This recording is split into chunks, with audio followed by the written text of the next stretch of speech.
Olá, membros da Aliança Rebelde. Esse é o seu podcast Política em Transe e eu sou o Moisés Pinto Neto. Já começo pedindo uma leves desculpas para vocês por ter atrasado a nossa edição, mas esse rapaz aqui precisa de vez em quando trabalhar e isso envolve muitas vezes viajar, participar de eventos e outras coisas que acabam atrasando a nossa edição do programa. Antes de entrar no assunto da semana e apresentar os nossos convidados, eu queria fazer alguns agradecimentos, como é de hábito entre a galera dos podcasts, e eu estou só me acostumando com isso, sobretudo para a galera do Twitter, embora a gente também tenha tido uma boa recepção no Facebook, mesmo no YouTube, mas me parece que no Twitter é que a coisa rola forte em relação aos podcasts, né? E por isso queria começar agradecendo o infalível perfil da Podosfera, né? Podosfera Ouça Mais Podcasts, que volta e meia nos recomenda, nos retweeta e ajuda na divulgação aí do nosso trabalho e faz um trabalho muito legal de aglutinar a podosfera brasileira. Também queria agradecer aos nossos parceiros do Vira Casacas, o grande Gabriel Divan, meu irmão, e o Felipe Abal, que já são um baita sucesso na internet e que também nos retweetaram, fizeram aí para nós uma propaganda. E agradecer mais a um monte de usuários aí que deu retorno para nós, como o Bernardo Jurema, o Fernando Bastos, como a Maurília Amaral, o Diego Paim, e mais uma galera aí que está retweetando e nos dando feedback do que a gente vem fazendo. Então, aos poucos aí eu estou pegando a manha dessa linguagem aí de podcast que o Gabriel e o Felipe, por exemplo, já conhecem bem, e também me conectando aqui aos podcasts brasileiros, muito bacanas que eu estou conhecendo assim aos poucos, como o Anticast, como o Chutando a Escada, e outros que eu também gosto de acompanhar, internacionais, como por exemplo Zero Books, Novara Media, o Jacobin, enfim, vários podcasts da editora Verso Books. Então cada vez mais vai se formando um sistema legal e a gente do Transe espera que possa fazer parte aí desse novo universo dos podcasts. Então, dito isso, vamos embora. Bom, então hoje estou aqui com Renan Porto, mestrando em Direito na UERJ. É um cara que está pensando tempo, longe dos figurinos tradicionais do direito, e tem muita coisa para trabalhar aqui hoje conosco. José Antônio Magalhães, autor de um livro sobre junho de 2013. Como é que foi o nome no final? Direito e Violência em Jacques Derrida e as Manifestações de junho de 2013. E também no direito ainda, e no doutorado na UFRJ, ou na PUC RJ. Mestrado na UFRJ. E então o tema de hoje a gente escolheu é um tema meio esquisito, o tema é gambiarra, jeitinhos, bricolagens e altereconomias. O bruxo de Juazeiro numa caverna do louro francês. Quem terá tido essa fazenda de ais? Fitas cassete, uma ergométrica, os restos de rabada. Lá fora o mundo ainda se torce para encarar a equação. Pura invenção, dança da moda. A bossa nova é foda. O magno instrumento grego antigo diz que quando chegares aqui, é um dom que muito homem não tem. A ideia desse papo é uma ideia que eu já venho conversando há muito tempo com o Renan e com o Zé sobre a questão de pensar a possibilidade de escapar dessa digamos assim, dualidade infernal, né, para usar aquela expressão da Stengers, a respeito, as alternativas infernais, né, a respeito dessa polarização econômica entre Estado e mercado, né, a velha nostalgia desenvolvimentista ou nostálgica do estado de bem-estar social e de um papel mais ativo do Estado, e do outro lado a apologia do capitalismo e do mercado via liberalismo ou neoliberalismo.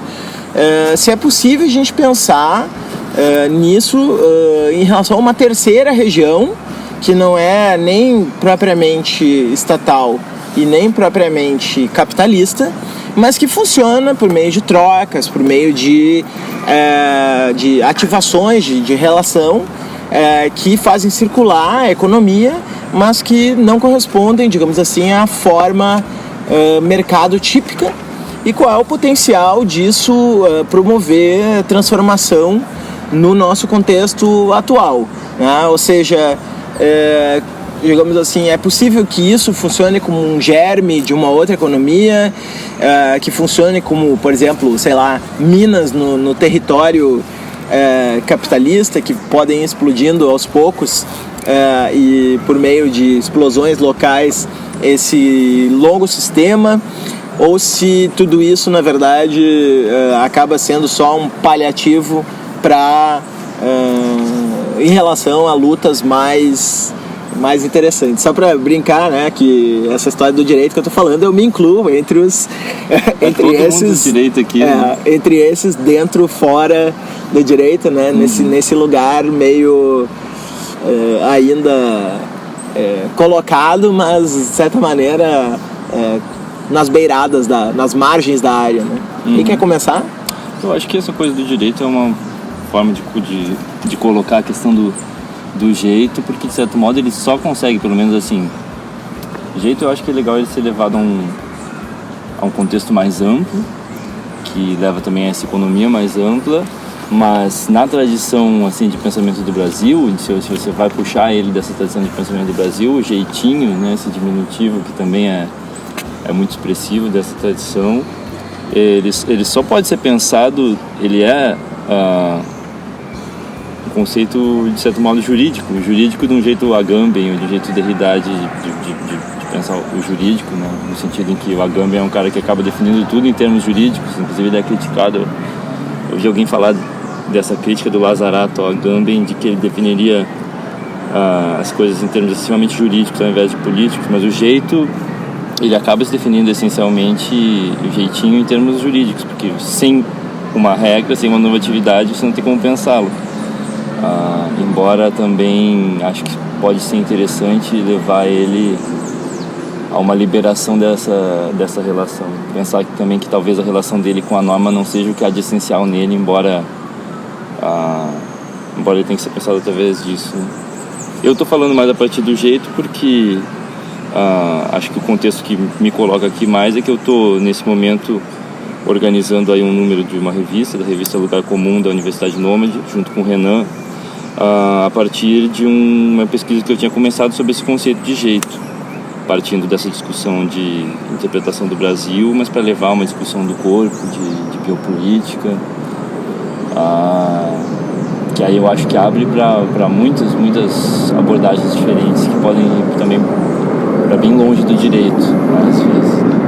Mas enfim, acho que isso serve como uma continuação de apresentação minha de relacionar com essa parada do direito.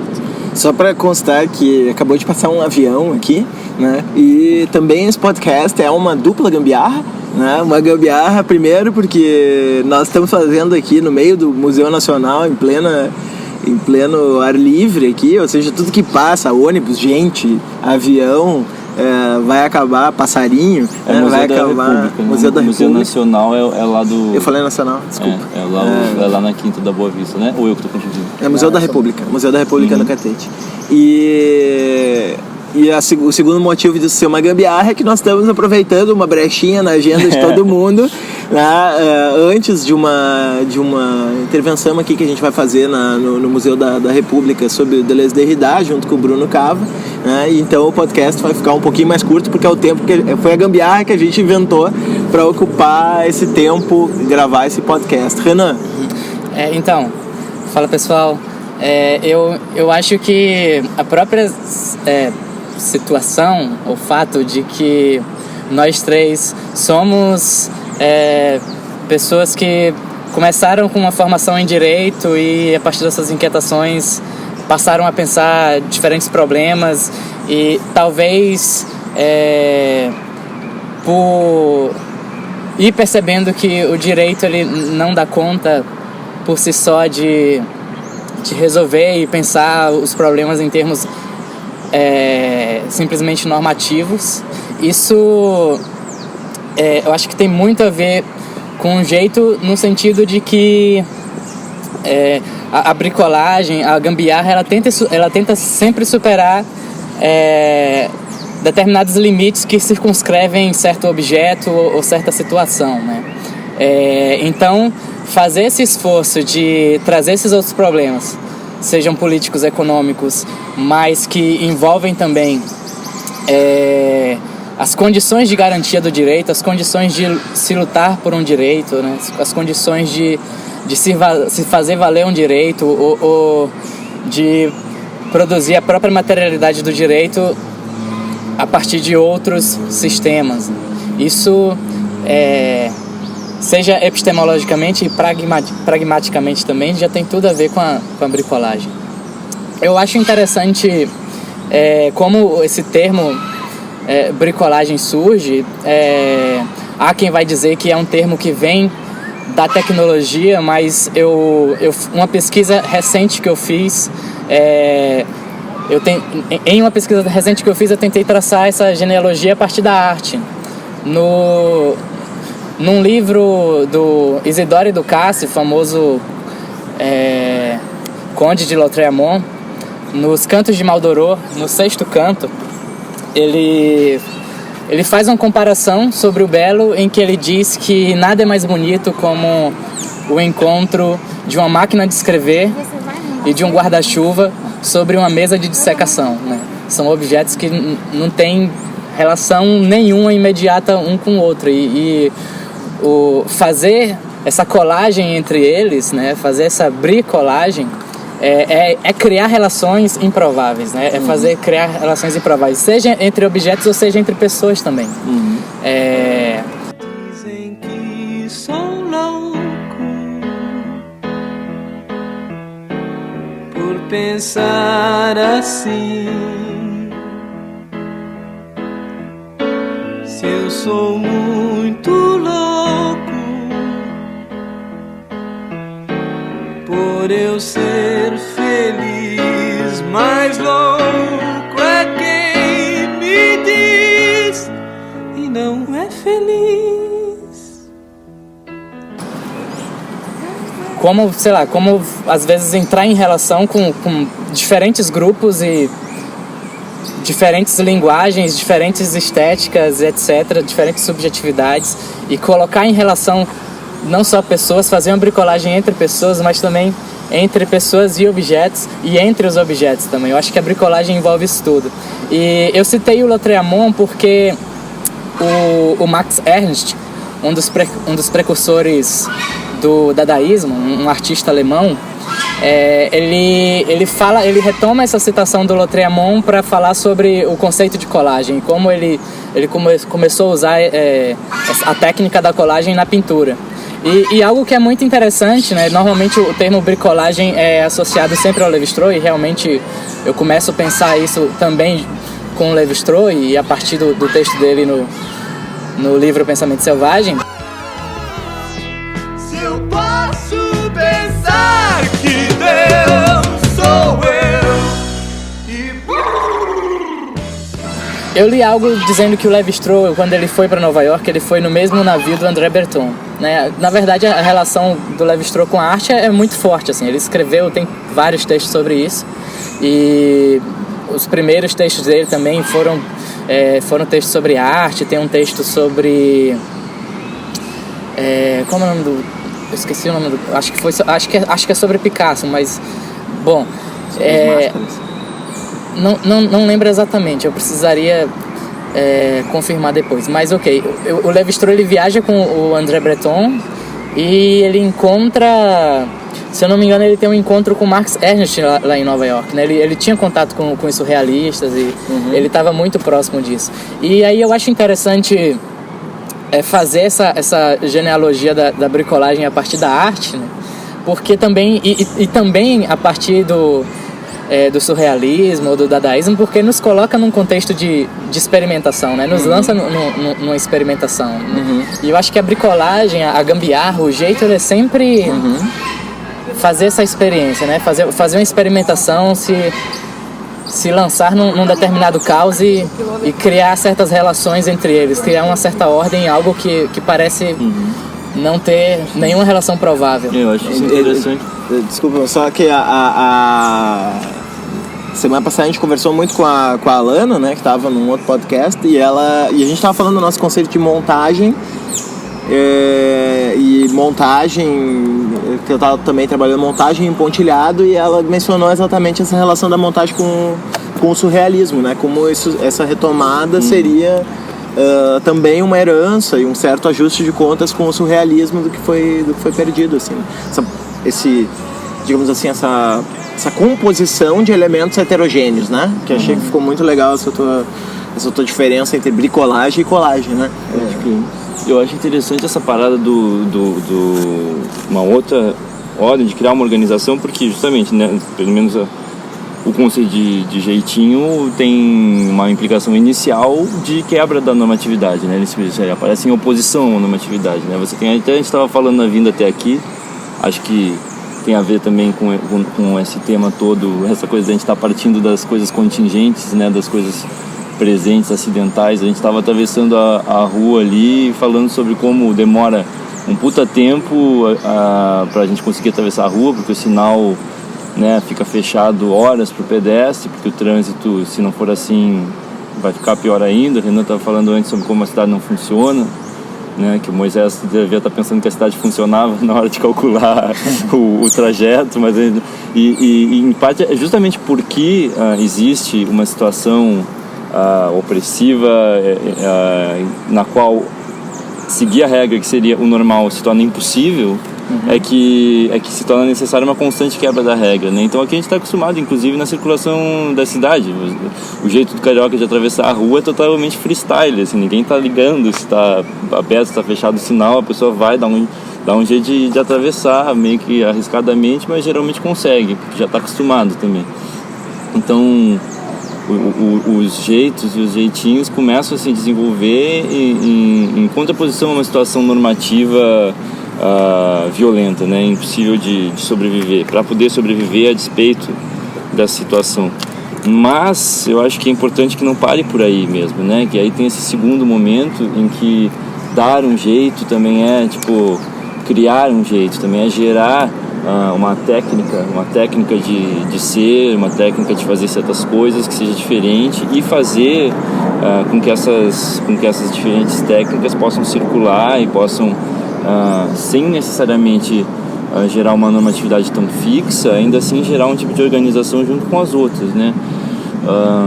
Isso me lembra duas coisas. Uma foi o que o Renan acabou de mencionar sobre essa relação que tem que ser inventada entre os objetos, né? Que eu fiquei pensando, a gente está também no contexto, a vinda do Moisés aqui tem a ver com esse grupo de discussão sobre ontologias contemporâneas, novos realismos, realismo especulativo e tal, e tem essa parada, sei lá, do Raymond Harman lá, que eu estava olhando, entre outras coisas, de conseguir pensar a relação entre dois objetos sem depender de uma relação de um sujeito que está observando isso, né? Conseguir pensar a relação diretamente entre os objetos. Isso é uma coisa, eu queria saber se você pensa sobre isso. E a outra coisa que eu acho que é interessante trazer também é que essa professora que foi a primeira pessoa que eu tive notícia que trabalhou o conceito de jeito, levando ele para a filosofia, que é a Fernanda Carlos Borges. Eu estava conversando com ela, ela me mandou um artigo, aliás, eu que encontrei esse artigo dela, que ela escreveu junto com um hacker, falando sobre hackers corporativos, que não é propriamente um hacker, pelo que eu entendi, é alguém que no mundo empresarial é inserido e desejado pelo capitalismo contemporâneo, que se torna esse capitalismo cognitivo, que precisa de uma fluidez maior. Ele é inserido no contexto das organizações empresariais, com o objetivo de problematizar e desconstruir, de certo modo, desorganizar certas estruturas de funcionamento quando as estruturas estão sendo um impedimento para maior fluidez daquela empresa.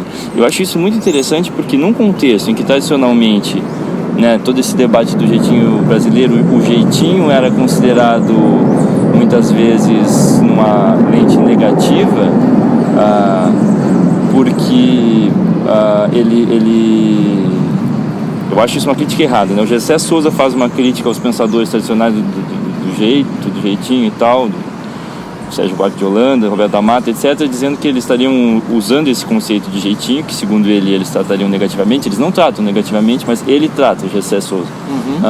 A negatividade do jeitinho seria uma forma, em certos discursos, não deles, mas vamos admitir que em certos discursos, de condenar o Estado e de fazer uma apologia do mercado. Isso fica totalmente ultrapassado, essa discussão é totalmente reestruturada em outros termos e se torna totalmente ultrapassada nesses termos, na medida em que você percebe que no capitalismo contemporâneo o jeitinho é um asset para a produção de valor indispensável. É preciso ter esses elementos ali dentro, um elemento meio trickster assim, dentro do sistema para desorganizar e para gerar uma desorganização que possa gerar uma outra semi-organização, mas uma organização mais plástica que possa tornar fluidas as relações, né? Que seria esse hacker corporativo.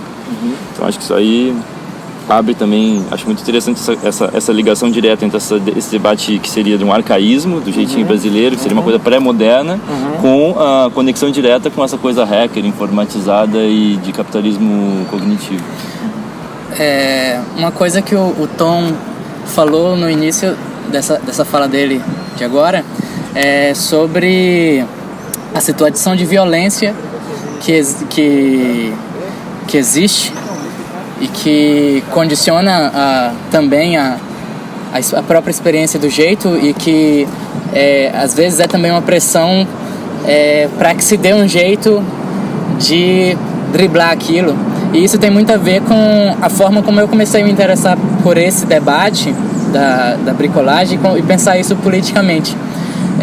Quando eu li, e inclusive estudando direito, na verdade, quando eu estava lendo o livro do Agamben, o Homo Sacer, tem um capítulo que ele fala sobre como a reivindicação de direito é uma forma em que a vida se inclui também na biopolítica e no domínio estatal.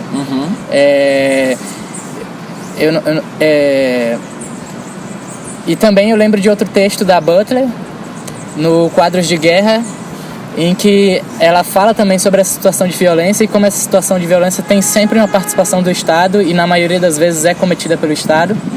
E a dificuldade que se tem diante disso, no paradoxo que existe aí, que é como reivindicar direitos ao próprio Estado que viola esses direitos. E quando eu comecei a pensar isso, foi um dos primeiros textos que eu escrevi num blog que eu criei o ano passado, o blog Babilepton. E eu escrevi junto com um amigo de São Paulo, o Uriel, a gente escreveu um texto chamado Além da Ação Política Reivindicativa. Como pensar uma ação política que seja produtora, que seja criativa e que seja autônoma, né? Que consiga produzir. E primeiramente, onde eu fui buscar esse conceito foi em Marx, foi no conceito de produção. Só que à medida que eu ia estudando e eu ia tentando escrever sobre isso no blog, eu fui pensando, sei lá, foram aparecendo muitos problemas. Um é principalmente a questão do tempo e como o capitalismo ele controla nosso tempo, engole nosso tempo. A gente tá sempre envolvido com um monte de coisa e fazer podcasts é sempre algo que se dá nas brechas, né? Também um jeito, e, enfim, participar de alguma organização, de algum movimento, etc. É sempre algo contracorrente. E aí, nisso eu lembro da teoria Torrede, que eu lembro de um texto do John Law, notas sobre a teoria Torrede, em que ele fala que uma organização, para se manter, ela precisa quebrar as inércias dos componentes que ela correlaciona em uma rede, né? Em um determinado agenciamento, para falar com Deleuze-Guattari, o dispositivo, com Foucault. Enfim, a gente tem sempre pontos de gravidades muito divergentes, assim, que organizam a nossa vida e com que a gente dedica tempo. E uma das formas de quebrar essas inércias, criar um certo ponto de gravidade, é a grana, é o dinheiro, né? Eu acho que para uma organização se manter, para que as pessoas possam realmente dedicar mais tempo a algo, eu acho que um desafio que se tem hoje é como aproximar isso da própria produção de renda sobre a vida, né? A própria manutenção da vida. E outro problema que eu tenho também para pensar isso hoje é pensar que o capitalismo hoje ele é maquínico. Eu queria explicar esse conceito e pensando também que o capitalismo cognitivo é um conceito que não dá conta nisso, porque o capitalismo ele também trabalha com a descognição, né? Eu acho que o Moisés está fazendo pesquisas recentes e muito interessantes sobre isso. Tem o texto dele, como é o nome daquele texto sobre o álbum do Ian Hamil? Deriva Civilização, o corpo na era da aceleração, né? Isso. O Moisés tem pesquisado coisas muito interessantes sobre isso. E, enfim, o conceito de capitalismo maquínico, né? Esse conceito de maquínico que Deleuze-Guattari trabalha, o Maurício Lazzaratto trabalha também, principalmente no livro Signos, Máquinas e Subjetividades, pensar como o capitalismo ele trabalha também com uma determinada semiótica que é assignificante. Isso pode dar um nó para um psicanalista, né? Porque o signo é sempre significante de algo, mas esses pesquisadores que eu citei, eles trabalham com essa noção de semióticas assignificantes, que por exemplo, os signos da computação ou da bolsa de valores, de programação, que são signos operacionais, né? O sentido dele é operacional. Mas também como o capitalismo ele trabalha a partir de linguagens, de cores, de imagens, né? Que criam uma certa modulação do desejo, né? Tenta capturar o desejo. Eu acho que o mercado ele é o maior bricolê de todos, assim. Ele consegue... um pouco o que o Tom estava falando sobre essa absorção da plasticidade pelo mercado, né? Sim. Isso tem muito a ver, é realmente isso. E aí, como a gente consegue realmente criar uma experiência, né? Que rompa com isso e estabeleça outras relações, outras conexões, né? Porque como fazer... Sim. Eu acho que... Fala. Não, é só como conseguir fazer explodir essas relações que incluem a nossa vida de uma forma que é muito difícil escapar, porque tem a ver com a própria manutenção da vida, tem a ver com o tempo que a gente gasta no nosso emprego, enfim, com a própria rentabilidade, etc. E como fazer tensionar isso até um ponto em que cria ainda mais espaço, né, de experimentação. Eu acho que a única coisa assim que pra mim me parece às vezes difícil de pensar, e aí eu tô tentando buscar atalhos para resolver esse problema, gambiarras, né, justamente para resolver esse problema teórico, é essa noção de que possa existir uma ação que seja completamente externa a isso, né? No sentido de que essa ruptura se dê de uma maneira digamos assim, qualitativamente totalmente outra, né? E me parece que talvez não haja, né, vou dar um exemplo bem concreto para tentar mostrar o que eu estou querendo dizer. Já até falei em outros podcasts isso aí. O cara, daqui a pouco, o que ele gosta de fazer é cortar o cabelo. Então ele vai ser barbeiro e vai achar legal ser cabeleireiro e tal, e barbeiro, né? Fazer lado e cortar o cabelo. Bom, mas aí ele abriu um negócio, ele tá capturado pelo capitalismo, ele é um hipster, não sei o que mais, né? Já se cria todo esse discurso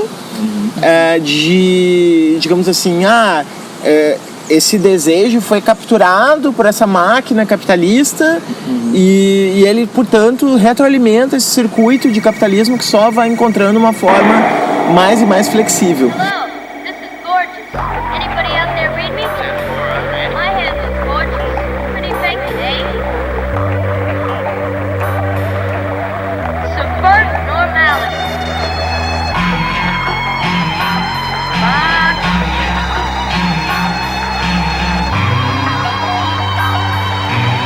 Punk is not sexual. It's just aggression. 10-4, old buddies. Destroy. Kill all hippies.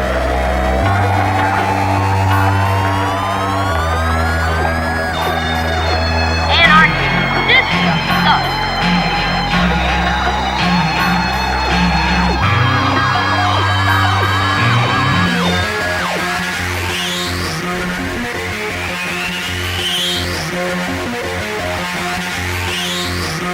Então parece que a gente está diante de e a gente está mesmo diante de uma certa máquina que tem uma capacidade de devorar. Uma máquina até canibal, digamos assim, capacidade ou melhor, fagocitadora, né, para falar a expressão certa, que fagocita essas transgressões e incorpora essas transgressões e faz essas transgressões funcionar de uma maneira que gira e produz valor para essa máquina continuar funcionando. Mas aí quando a gente pensa numa ação totalmente externa a isso, a gente cai numa espécie de... Bom, vamos montar uma zona de autonomia temporária lá, onde, né, é uma casa coletiva, onde todo mundo faz tudo e tal. Tipo um kibutz, assim, né? Onde tudo funciona muito bem, mas que...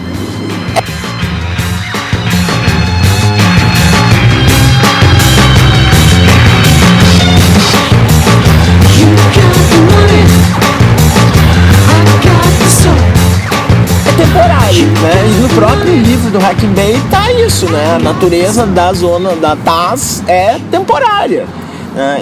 E será que nessa tentativa que tu colocaste de a gente tentar escapar dessa captura, só existe essa alternativa temporária ou a gente tem a possibilidade de ligar com um fio mais longo?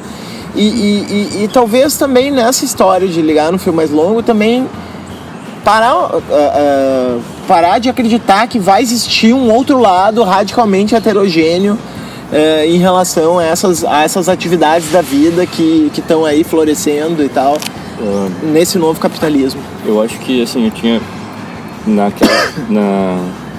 menção que eu fiz a ideia de que o jeito poderia, que ele parte de ser pensado em oposição a uma regra, mas que ele poderia ser pensado também como se essa oposição à regra fosse acidental. Eu acho que começa por aí uma resposta a essa questão, me parece, na medida em que um jeito, se você pensar ele não como jeitinho, que já é uma coisa mais específica, tem essa relação com a norma, mas como jeito em um sentido muito amplo, como simplesmente uma maneira, um jeito de fazer qualquer coisa que seja e que é singular, né? Um jeito tem o jeito de tal pessoa, né? Um jeito é sempre uma coisa singular e nesse sentido me parece que todo jeito é um paradigma. Ele é originário em certo sentido. Ele não tem que se fundar em nada e justamente por isso é que ele sempre vai ser uma ruptura da regra, porque a regra é uma generalização e um jeito por ser originário. Talvez por isso essa palavra tenha caído nesse uso de transgressão da regra, a mesma palavra que se refere a um gesto originário, uma maneira originária, um paradigma de como fazer alguma coisa e nesse modelo, se você pensar o jeito como esse paradigma de uma maneira de fazer, de uma maneira de viver, eu acho que daria para pensar essa produção que o capitalismo se apropria como sendo, ainda que ele aproprie ela cada vez, insira ela numa economia calculável assim, o jeito no seu caráter singular, ele não precisa ter nada a ver com isso, ele não tem que ter nada a ver com isso, não por definição, né? Eu relaciono isso com a discussão do Tony Negri, do Hatt e do Negri, sobre a produção do comum, produção biopolítica, né, que é uma produção de modos de vida, que ele chega a fazer referência a Wittgenstein para falar disso, no sentido de que Wittgenstein diz que a linguagem não é, quando as pessoas entram em concordância na linguagem, não é porque elas concordam nos argumentos, é porque elas concordam no modo de vida, né? E o modo de vida é também um jeito de ser, né? É uma produção singular de subjetividade, que pode ser cabeleireiro, enfim, pode ser qualquer dessas coisas que a gente inventa e que o capitalismo apropria hoje, na medida em que ele se torna capitalismo cognitivo. Nesse sentido, o problema não seria que essas coisas que o capitalismo se apropria, elas já estejam dentro dele, mas sim o fato de que, por essa questão prática mesmo, a gente poderia estar fazendo elas e cagando pro capitalismo, só que o problema é que a gente não iria ter como viver, ou se a gente tivesse como viver ia ser muito chato, porque convenhamos que viver no meio do mato com um bando de anarquistas é muito chato, eu não quero, eu prefiro viver no capitalismo. Não sei, também tem seu valor. Por um tempo, não, se fosse temporário. Se fosse tudo muito bom, né? Se fosse tudo muito bom, se fosse uma galera muito massa, mas enfim, eu não assim largaria tudo com certeza, assim, imediatamente. Eu acho que aí isso faz com que a gente tenha que gerar soluções institucionais, e talvez por isso tenha esse esforço, que eu acho que é um esforço do Negri, como um cara de esquerda e tal, de transformar essa discussão em algo que possa gerar uma força, assim, para mudanças de sistema mesmo, né, no sentido mais amplo. Eu acho que só para concluir, tem coisas como essa proposta, sei lá, do Varoufakis, lá, desses caras de economia, do próprio Rádio Negri, que falam sobre esse tipo de coisas, essas coisas de renda universal, de um investimento lá de ações que as pessoas todas em geral sejam acionistas. Enfim, eu não entendo essas coisas econômicas, mas as pessoas parecem estar procurando maneiras econômicas de garantir que haja simplesmente espaço para que as pessoas possam produzir os seus próprios jeitos de fazer as coisas sem que eles tenham que ser imediatamente quantificados num sistema de valor capitalista. Não sei se aí é um caminho que responde a isso e se teria outros, mas é o que me veio à mente agora. Eu acho que um desafio de pensar o comum, e também pensando aqui no trabalho do Negri, do Raj, sobre o comum, é que o comum ele existe, assim, o capitalismo ele se alimenta do comum, né? Ele vampiriza o comum. A produção ela se dá em redes de trocas e terceirizações, quarteirizações, etc. Um monte de empresa que tem trocas entre si, colabora entre si, trabalhadores colaborando entre si, produzindo junto, e o capitalismo vampiriza isso. De certo modo, não sei se o que esses caras estariam dizendo é que, tipo, para a própria produção capitalista, a produção estaria deixando de ser capitalista e estaria começando, o capitalismo está atrapalhando o empreendedorismo. De certo modo, o empreendedorismo estaria virando comunista, né? E tipo, dizendo assim, bicho, isso aqui está atrapalhando. Não sei se é por aí. Eu acho que o que é foda também é que, assim como o comum ele é capturado pelo capitalismo, e outra coisa que é um limite aí também é que o jeito ele também acontece. As pessoas também dão jeitos, né? Eu lembro de um trabalho feito por uma moça do Complexo do Alemão aqui no Rio, a Tamara, mas um pequeno documentário que ela fez chamado Gato Mídia, que ela fala sobre empreendedores da favela. Sobre motoboys, prestadores de serviço, camelôs, etc. As pessoas dão um jeito. E o problema é que às vezes quem limita isso é o Estado, mas que é também o Estado capitalista. E aqui eu volto pro comum para pensar que o comum ele não é uma terceira via, ele é uma segunda via. Porque o capitalismo o mercado e o Estado, né, eles estão sempre entrando numa simbiose. Existem agentes privados que têm uma interferência pública, né? Sim. Hoje como as empresas elas financiam deputados, etc. E o Estado, por sua vez, ele também tem às vezes uma tendência privatista da forma. Aí a gente poderia entrar nos debates sobre patrimonialismo, etc. A própria falência dessa ideia do anarcocapitalismo, né? Que nada pode ser menos anarquista do que um Estado que foi reduzido à sua dimensão policial, né? Quer dizer, para proteger a propriedade, né? A menos, sei lá, que seja um anarcocapitalista que defende que cada um deve se armar e defender sua própria propriedade sem auxílio da polícia. Mas isso aí que você disse é um pouco o motivo pelo qual essa tradição de discussão brasileira vai se tornando útil para essa dimensão cada vez mais mundial, porque na medida que o capitalismo é cada vez mais claramente esse crony capitalism, isso seria... O Giuseppe Coco fala de um devir mundo do Brasil, um devir Brasil do mundo. Eu não sei se eu usaria esses termos, mas acho que tem essa dimensão em que essa discussão que se pretendia, essa coisa que é ultrapassada mesmo, de uma discussão sobre identidade, sabe, sobre essência nacional, vai se transformando numa discussão que é global, né, tipo, que serve perfeitamente a um contexto mais global. E você citou agora, o Moisés citou agora a questão da polícia, e isso é um problema muito direto com o que eu estava falando, que as pessoas tentam dar jeitos, etc. E é muito comum a gente ver, sei lá, polícia removendo camelôs da rua, né? O Estado, ele também é essa máquina que tenta regular quais relações a gente pode estabelecer, o que é que a gente pode trocar, onde a gente pode produzir riqueza, como a gente pode gerir essa riqueza. E isso não é algo meramente... que é feito meramente por um interesse comum ou por uma determinada ordem. Não, isso é a garantia de monopólio. Sim. É estranho até se a gente pensar, voltando então ao debate do Gessé Souza, que o Tom citou aqui no começo, se a gente voltar e pensar que ele foi um cara que dedicou uma parte do seu trabalho para pensar os batalhadores brasileiros, seria a classe C ascendente aí durante o período lulista, usando essa chave do Bourdieu, e realmente fez uma análise consistente, né? O livro é bom, eu considero um bom livro, mas ao mesmo tempo as consequências políticas que ele tirou disso foram as mais bizarras, porque o que acontece?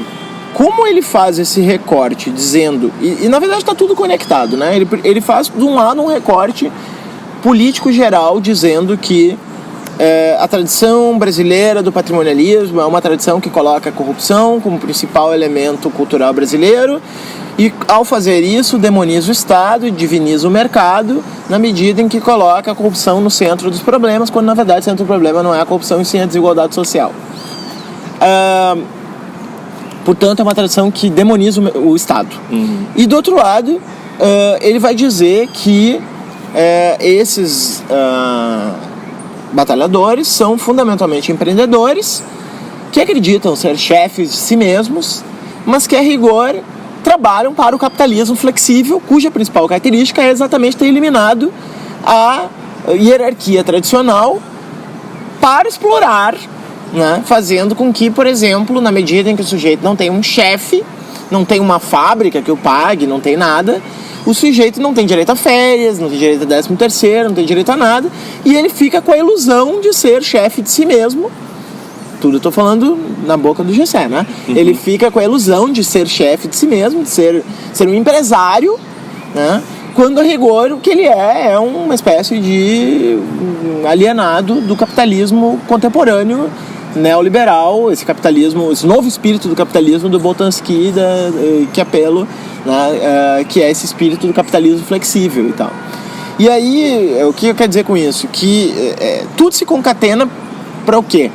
Na visão do Gessé, fica muito claro que a maneira como os batalhadores tinham que promover uma ação política seria por meio de organização e demandas reivindicatórias para o Estado, né, a fim de que esse Estado, então, promovesse, digamos assim, políticas públicas e outras coisas com vista a reduzir a desigualdade social. Né? Ou seja, você tem que se organizar e apoiar o PT, né, para o PT fazer uma gestão política capaz de dar conta, provavelmente, de políticas públicas e tal. Quer dizer, todo esse arco do empreendedorismo, que é exatamente o que caracteriza esse segmento, ele não tem potência nenhuma em si mesmo. Ele é uma autoilusão que esse segmento nutre e engana a si próprio, né? E que é alimentado por uma mídia hegemônica e intelectuais orgânicos do sistema que vão sustentar essa tese do patrimonialismo para demonizar o Estado. De modo que o Gessé só reverte a hierarquia que ele considera tão ridícula, que eles demonizam o Estado e endeusam o mercado, como o mercado salvador. E aí ele simplesmente demoniza o mercado e endeusa o Estado salvador. E ele faz a mesma coisa em relação, de maneira que me parece mais nociva e mais ruim, em relação à ralé brasileira, pela qual ele também é famoso, né? Porque a ralé brasileira se caracteriza, segundo as palavras dele, como sendo puro corpo e por isso impotente de produzir qualquer coisa de interessante que seja. E ele diz expressamente que a maneira única de dar alguma esperança para essa classe, que ele caracteriza como impotente por ser puro corpo, e aí a gente já teria muito o que dizer sobre por que o puro corpo não tem, é o oposto do impotente, né? Mas ele diria que ela... Desculpa. Não pode virar para lá. Eu fico pensando e fico virando... que ela precisaria ser salva ou pelo Estado ou por instituições da igreja, não sei o que. Ele fala uma coisa assim... totalmente, sabe, as pessoas precisam ir lá e ser salvas, sabe, precisa vir alguém assim de cima e puxar então ele dá pra ver que ele tem um desprezo por as pessoas que ele ao mesmo tempo está dizendo, coitado, ele tem um desprezo, né, e os batalhadores mais ainda, assim, porque eles são iludidos, sabe, eles são ao mesmo tempo pretensiosos e burros, sabe, nessa concepção de que eles estão iludidos achando que são o máximo, na verdade eles estão sendo, né, enganados, ajudados pelo lulismo e enganados pelo capitalismo. Sim, né? E curiosamente essa crítica toda que ele faz, que ele chama de, entre aspas, como boa parte do que ele diz é entre aspas, sociologia do jeitinho, ele faz um monte de citações entre aspas que não são diretas, não são reais dos autores que ele está criticando, e ele transforma o jeitinho o jeito, né, nessa coisa tão negativa, em parte porque faz parte desse contexto de não compreender a potência desses supostos puros corpos que são a ralé ou que são os batalhadores, né? Ele demonizar o jeitinho e não entender a potência disso, porque justamente na potência disso está o ponto cego daquilo que ele não consegue ver como alternativa autônoma e não assistencialista, não paternalista, né, condescendente em relação a todos esses que ele supostamente estaria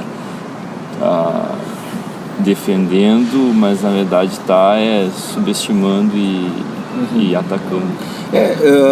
Renan, tem essa coisa, né? E eu acho que o Gessé, enfim, ele acabou se tornando um intelectual de destaque, tá? Por isso a gente pega ele, né? Mas tem essa coisa dessa galera da nostalgia do estado de bem-estar social vir junto com uma certa nostalgia do capitalismo industrial e aí de um espírito do capitalismo mais rígido, né? No sentido de, mas o que é a solução então? Quer dizer, se flexibilidade e plasticidade são elementos, ou informalidade, autonomia, são elementos ilusórios do capitalismo flexível e tal, o que é a alternativa? É heteronomia? É disciplina? É rigidez? É hierarquia? Afinal, como funciona essa disputa? A gente quer voltar para a fábrica? Né? O poeta desfolha a bandeira e a manhã tropical se inicia, resplandente, candente, fagueira, num calor girassol com alegria, na geleia geral brasileira que o Jornal do Brasil anuncia. Bumba, foi, ano que vem, mês que foi. Bumba, é a mesma dança, meu boi. Bumba, foi, ano que vem, mês que foi. Bumba, é a mesma dança, meu boi. Como eu acredito que é impossível voltar para a fábrica e eu acho impossível também voltar ao estado de bem-estar social, porque o modo de produção mudou. Isso que você falou do empresário de si não é algo específico, mas é o próprio modo de subjetivação de uma época, né? A economia ela não trabalha só com uma produção material de riqueza, mas ela trabalha também com produção de subjetividade. Subjetividades que são preparadas para atuar como engrenagens de uma máquina, né? E eu acredito que a gente já falou aqui também dessa questão. A renda básica universal, eu acredito que seja uma demanda muito interessante hoje, por criar, tanto por criar condições de manutenção da vida, como criar tempo também, né? Criar mais tempo em que se possa se dedicar a fazer outras coisas. Mas eu acho que esse é um debate realmente difícil e algo que me interessa hoje na pesquisa é como essa criação E essa experimentação de outras formas que produzam riqueza, que distribuam riqueza, que criem vínculos, redes de relações que consigam dar mais sustentabilidade às vidas que ela correlaciona, etc. Como isso sempre envolve um problema de violência, que é muito direto, principalmente quando isso se dá em grupos marginalizados, principalmente quando são negros ou favelados, etc. Criar isso, né? Eu lembro, tipo, um exemplo, acho que muito direto, assim, é Canudos e Zumbi, né? Zumbi dos Palmares. Eu acho que quando as pessoas realmente tentam fazer isso, elas são violentadas. Elas vão tentar ser novamente capturadas para dentro do Estado. Pra gente acabar... não sei. Só para eu terminar, enfim, eu acho que essa experimentação, ela sempre se dá num contexto de correlação de forças, né? O artista, ele não é livre, e o criador, eu estou usando o artista aqui no sentido de criador, né, de modo geral, mas não só nas artes. O criador, ele nunca é totalmente livre, a experiência não é totalmente livre, a experiência ela é condicionada. Então, criar condições em que consiga tensionar essa relação de força de modo que cria essa possibilidade de se experimentar algo, né? Eu acho que isso é um desafio. Eu estou falando de modo muito geral, mas estou falando em relação a como a gente pode se ajudar mais, se organizar mais, criar mais uma vida comum, sei lá, dar mais condições uns para os outros de tentar realizar algo, né? E como a gente pode ir fazendo isso de uma forma que, pensando também pragmaticamente em gerar riqueza para dar manutenção a essa própria atividade. Eu acho que um desafio hoje é a geração geração e distribuição de uma outra forma de riqueza, seja por crowdfundings, cooperativas, sei lá, ou outras formas de empreendedorismo que consigam desviar o valor gerado para outros fins, né? Criar outros circuitos de geração e circulação dessa riqueza é um desafio hoje.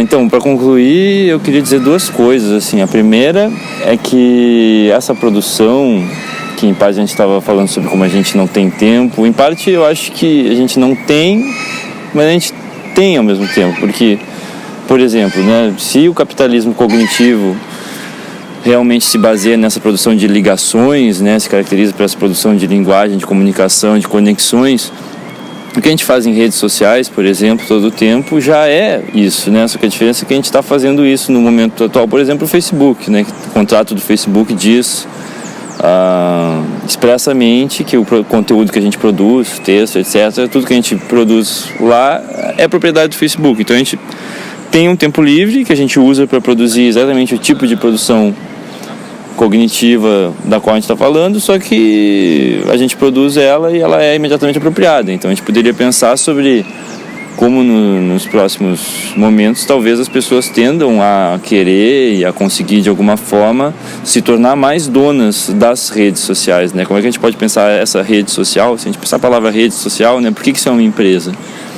Uma rede social é, antes de tudo, uma relação em rede entre as pessoas, né? Então as pessoas poderiam tomar mais conta dessas relações e elas teriam tempo para isso. A gente tem, porque a gente socializa, a gente quer, isso em parte é como a gente, né, como a gente vive, como a gente se diverte, como a gente tem a nossa vida afetiva. Então isso já existe, né? Existe também todo esse contexto precário, de favela, de tudo que se dá um pouco por fora e nas margens. A gente já tem muita produção que não é imediatamente apropriada, né? Então eu acho que é importante a gente não achar que nada está acontecendo, sabe? Tem essa visão um pouco catastrofista que é atribuída ao Agamben às vezes, de que nada é possível, né? Tudo já está cancelado como possibilidade.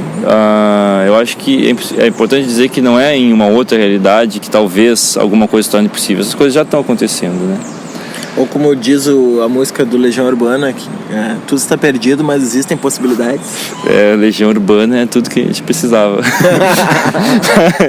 E a outra coisa era, retomando a questão que o Moisés tinha colocado, eu queria só engatar uma questão na questão do Moisés, que é essa ausência de alternativas, né, que a gente não consegue ver alternativas, essas divisões atuais entre mercado, Estado, ou tipo anarcocapitalistas e comunistas, seria...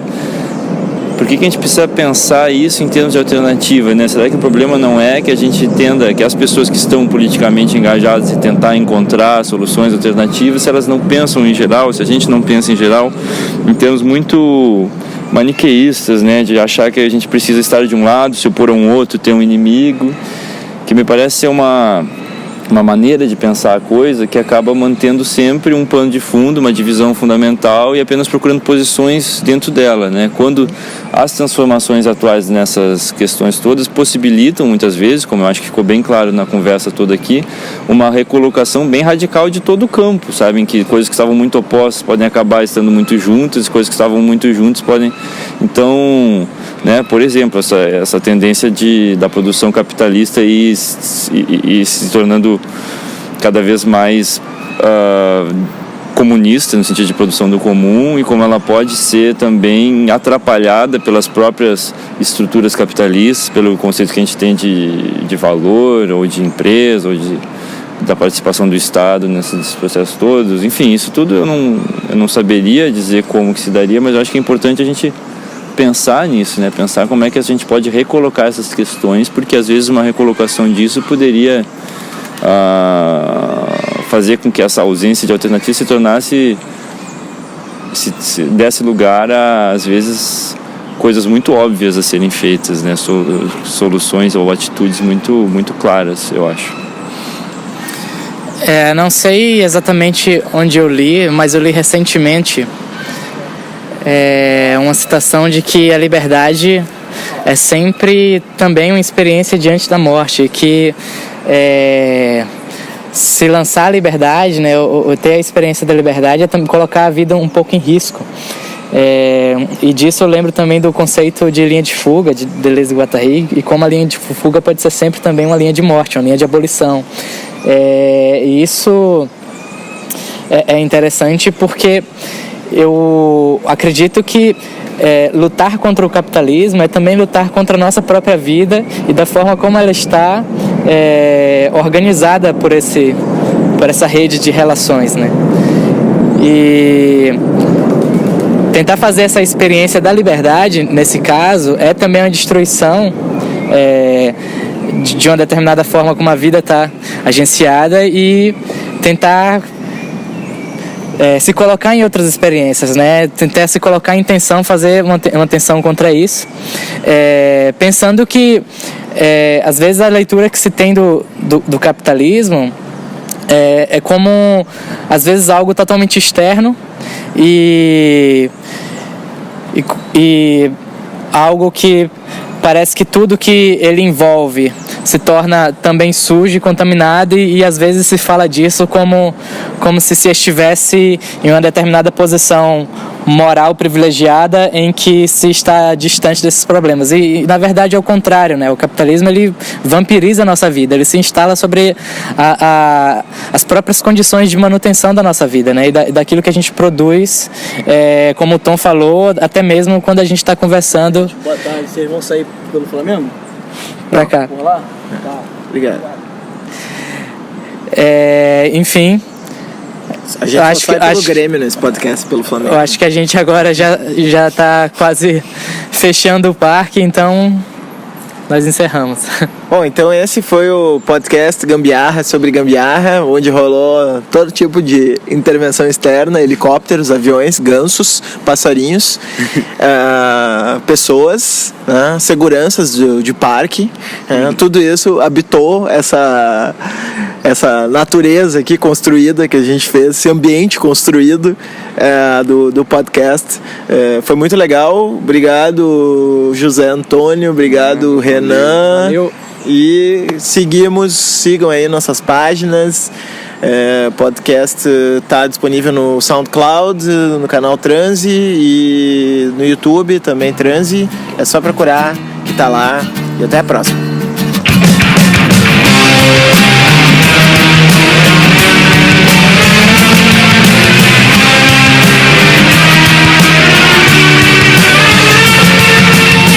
Can't get the stink off. It's been